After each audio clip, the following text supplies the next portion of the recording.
So our people have a lot of Stockholm syndrome. You know, they still want to make it here in Babylon the Great, America, and yet this very wicked feast day, which we know as Thanksgiving, most of our people still want to celebrate that bullshit and participate in this.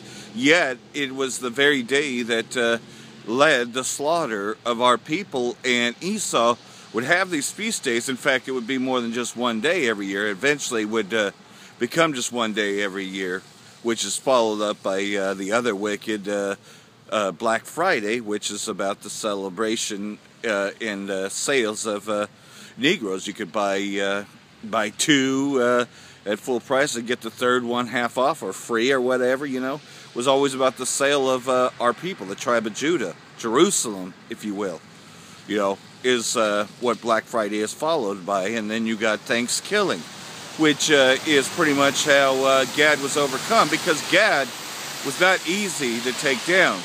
You know, Esau had to come up with, well, what he's doing now. You know, all these chemtrails and everything. He used smallpox to really overcome Gad, you know, and would attack at night, you know. Pretend to make peace deals, thought they'd come in peace, you know, because, as you know, we're trusting people, so you give your word, that's your honor. But Esau has no honor. The so-called white man has no honor whatsoever. Every peace deal he makes, he breaks it. You know, such as Syria. What's going on in Syria today, you know, that pretty much, you know, the United States has been asked to leave Syria, so they're trying to keep, you know, trying to find reasons to stay in there because they want to build Kurdistan an independent state, you know, which was always their backup plan if the terrorist groups had failed. Actually, I think that was their main plan to begin with. They knew the terrorist groups would fail, but the United States would use their peacekeeping roles, aka UN, the beast, would use its peacekeeping roles to stay in there. Hello and welcome to End Revelation Times, where the word of Yahweh B'Hashem Yahushai differs with everything we've been taught.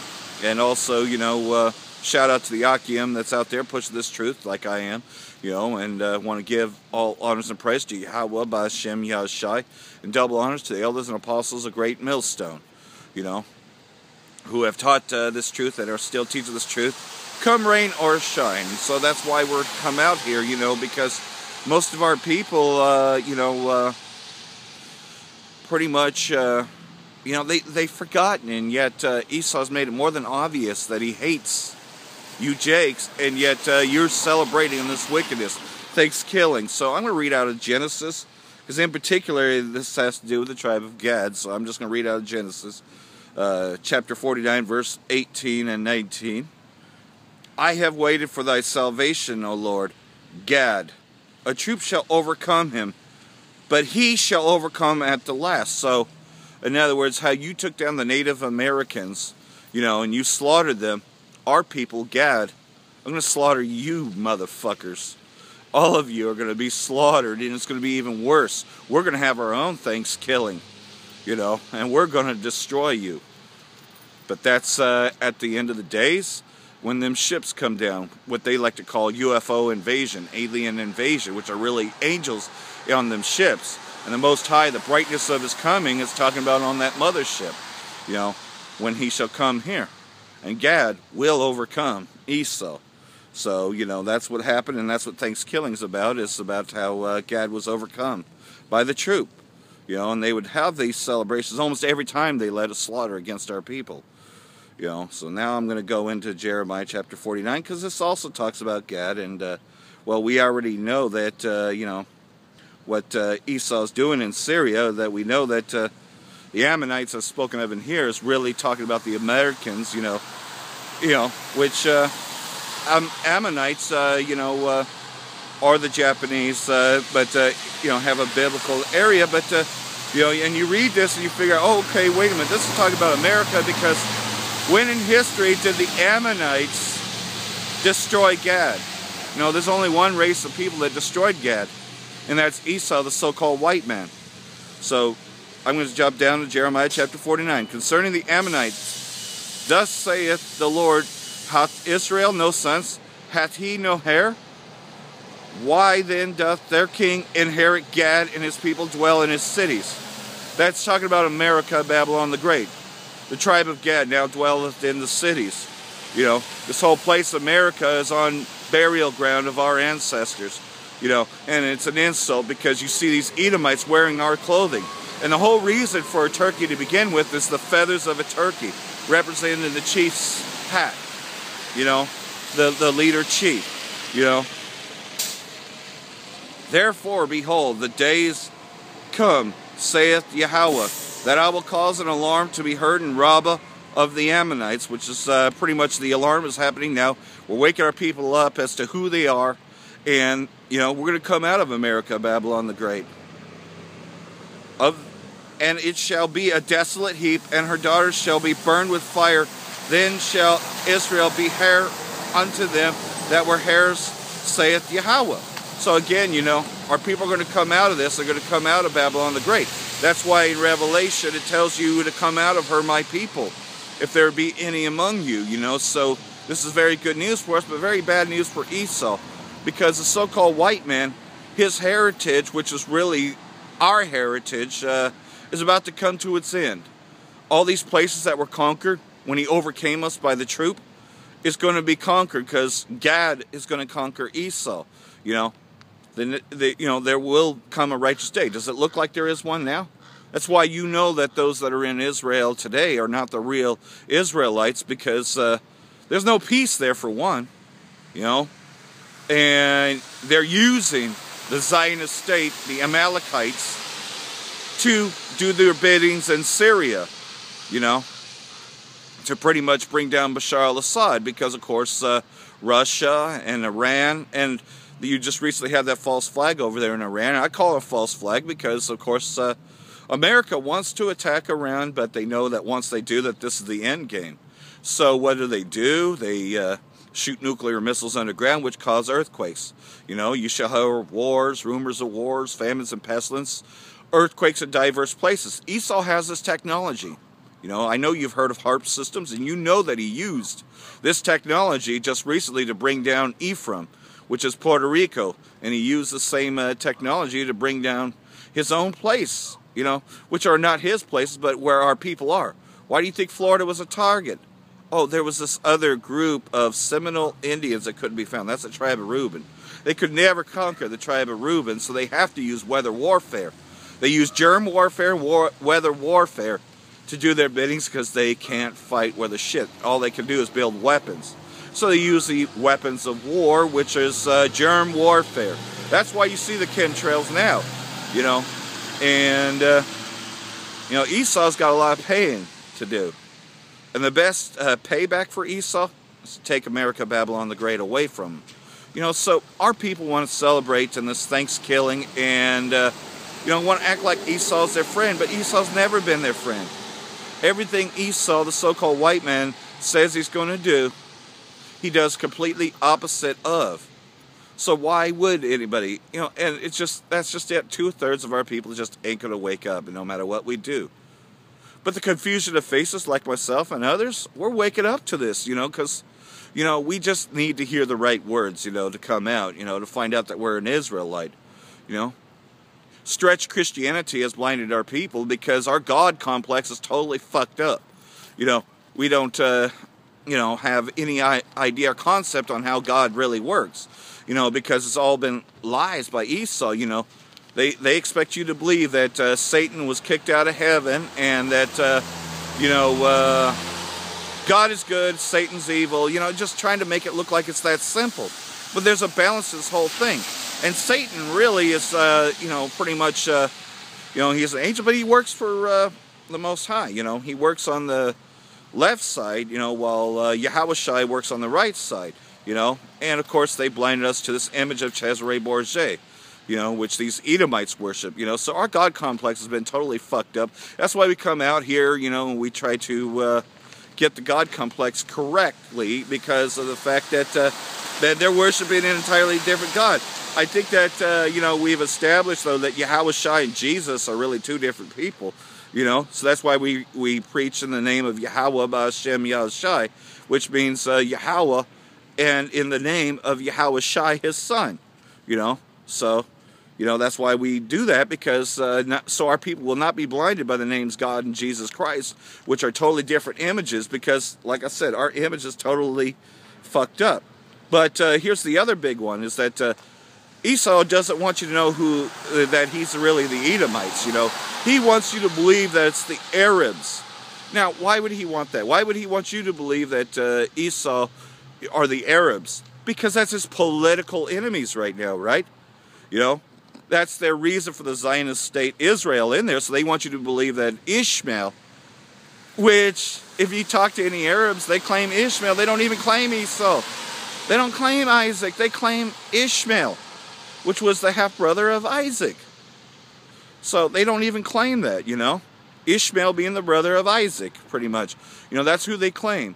But yet Esau wants you to believe, though, that they're the Edomites, and that, you know, and that doesn't make any sense. That doesn't fit, you know, but that's because they want you to believe their agenda, that the so-called Jews in Israel right now are the real Jews, and we know that that's not true, because there'll be peace over there, and Messiah will have returned.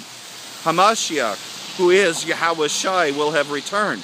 So when our people return to the land, which Esau's done this number to make you believe that they're the Jews, the Ashkenazis, if you will, you know, which are really the Amalekites, Amalek.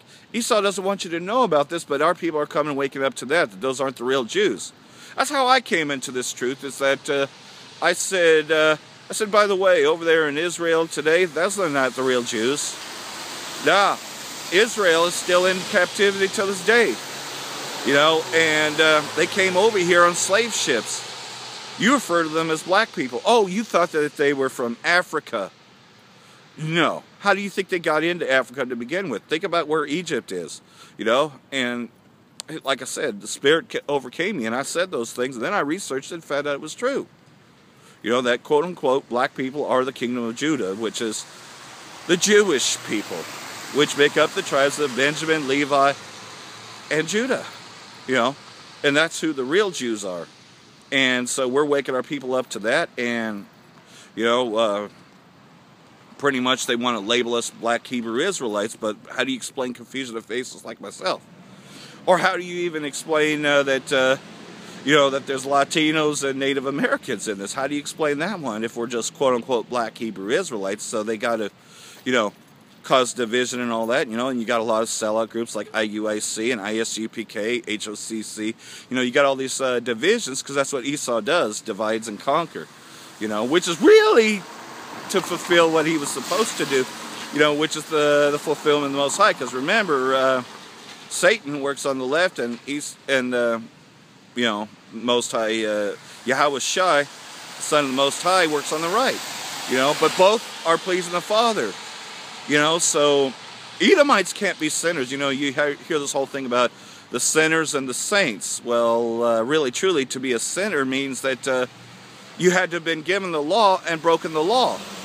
Esau has no law, was never given any laws. That was not his heritage. His heritage was the sword, and he still has that sword today. His ability to make weapons, which are the weapons of warfare that he uses now, such as the drones, the chemtrails, and everything else. These are his weapons, which is what Esau's blessing is. So he's received his blessing. He's not a sinner, unlike what these churches claim, that you know, anybody could come into the truth, and that sin means that you know, again, you'd have to be an Israelite to be a sinner. So, you know, the saints are the Israelites, you know, not some Roman Catholic priest who molests your children, you know, in which we know that stretch Christianity has been exposed for all the perversion that's in there. Because to profane something, which means to pervert, that's what profanity is. Not saying shit or fuck, you know, it's really to profane something, to come against, to blaspheme, if you will. So blasphemy, profanity, they're the blasphemers. They're the ones that are profane. Not us out on the street that's just giving you cutting edge, real life lessons on what's happening, and the fact that this kingdom, Babylon the Great, America, is about to be destroyed, you know. This kingdom is about to be taken down. Just like we prophesied the downfall of Rome, we're prophesying the downfall of the second beast, which is the revised Roman Empire, which is here now. You know, we're speaking, and their fortress is Babylon the Great, America, and it's about to go down. You know, so this war is going to continue, and I'm going to go ahead and read, because one of the bigger events to happen besides the mark of the beast, which is the RFID implant, which is going to come somewhere between this. The other thing that really kicks it off is in the day that Damascus falls. So I'm going to read the passage here, because, well, let's go ahead and read Jeremiah chapter 49, verse 17, since I was already in there. Because we will know that they're talking about America in particularly, but pretty much Edom has a lot more territories than that, but America is pretty much its capital. So, verse 17, also Edom shall be a desolation, every one that goeth by it shall be astonished, and shall hiss at the plagues thereof. As in the overthrow of Sodom and Gomorrah, and the neighbor cities thereof, saith Yahweh, no man shall abide there, neither shall a son of man dwell in it. Again, this place, America, is going to be destroyed forever. We will never have to look back on Thanksgiving or any of those things. We shall overcome our enemies, which are the Edomites. And so, you know, one of the events that's going to be taken is going to be right here. You know, jump down to verse 21. The earth is moved at the noise of their fall. At the cry, the noise thereof was heard in the Red Sea. Again, you know how we talk about how the armies are being gathered into the valley of Jehoshaphat? This is what this is talking about. So there's more to it here in Jeremiah 49. You know, because the Red Sea is right there in the Middle East, and what's the place that they're trying to get now? Syria. Behold, he shall come up and fly as the eagle, and spread his wings over Basra, which Basra is another key term for America. And at the day shall the heart of the mighty men of Edom, so the word Edom's already there, be as the heart of a woman in pangs. So again, you know, at this time, when the Most High is about to destroy America, which is Babylon the Great, and is the fortress of Edom, you know, this is going to take place. Concerning Damascus, Hamath is confounded in Arpad, for they have heard evil tidings. Well, we know where Hamath and Arpad are. It's just right there in the Middle East, Northern Africa area. For they have heard evil tidings, they are faint-hearted, there is sorrow on the sea, it cannot be quiet. Damascus is waxed feeble, and turneth herself to flee, and fear hath seized on her, anguish and sorrows have taken her, as a woman in travail. How is the city of praise not left, the city of my joy? You know, why would he say that about Damascus if this is about to be taken down? Well, this is a place, you know, for one, where Yahweh had encountered Paul the Apostle, who was a Benjamite. You know, a lot of good things happen in Damascus. And I will kindle a fire in the walls of Damascus, it shall consume the palaces of Ben-Hadad. And Ben-Hadad pretty much means any leader of Syria, pretty much. So we know that's Bashar al-Assad, you know, today. You know, and again, you know, we know that this is another main event, you know, so to receive her plagues means that you're participating in these wicked festivities such as Thanksgiving, you know, Black Friday, and of course, even more wicked one. Well, they're all wicked. They all profane the Most High, since we know what profanity really is. Not shit or fuck, but, you know, when you come against and you do all these wicked things. Christmas, you know, in which is the worship of Cesare Borgia, really the worship of a tree, which are old pagan customs, which is this place, Babylon the Great, America, who has taken all pagan customs. You know, because stretch Christianity is really mythology mixed in. They combine all religions and they put it into stretch Christianity. They stretch it. They stretch these words to try to fit in everything, you know, the document of Hades and all that. You know, they just try to move it all in there, you know. And they've confused our people, so our God complex is totally fucked up, you know. Because really, as Apostle Tahar puts it, the name Jesus is to put our black asses back into slavery. Thus, and the reason why do I claim black and all that when I don't look black? Because I'm an Israelite. So therefore, you know I go back to being dark skinned. We all do, if we're an Israelite, but we were scattered among the nations, so therefore we receive the curses thereof, of these other nations, you know, which paleness is a part of it, you know. So yeah, we're confusion of faces. So you have to know, well, what dwells in there. if you could receive this word and this all makes sense to you, you know, then you're an Israelite, no matter what you look like. We were scattered among the four quarters of the earth. And those that still look like the Israelites, they don't know that they're Israelites because we were scattered among the four quarters of the earth. We lost our heritage.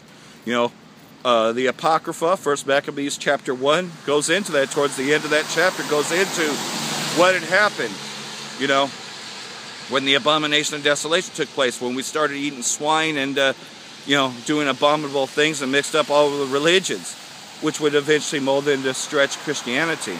So I hope all this has been edifying, you know, because we have to know how we fell as a nation, and we have to know how we come back.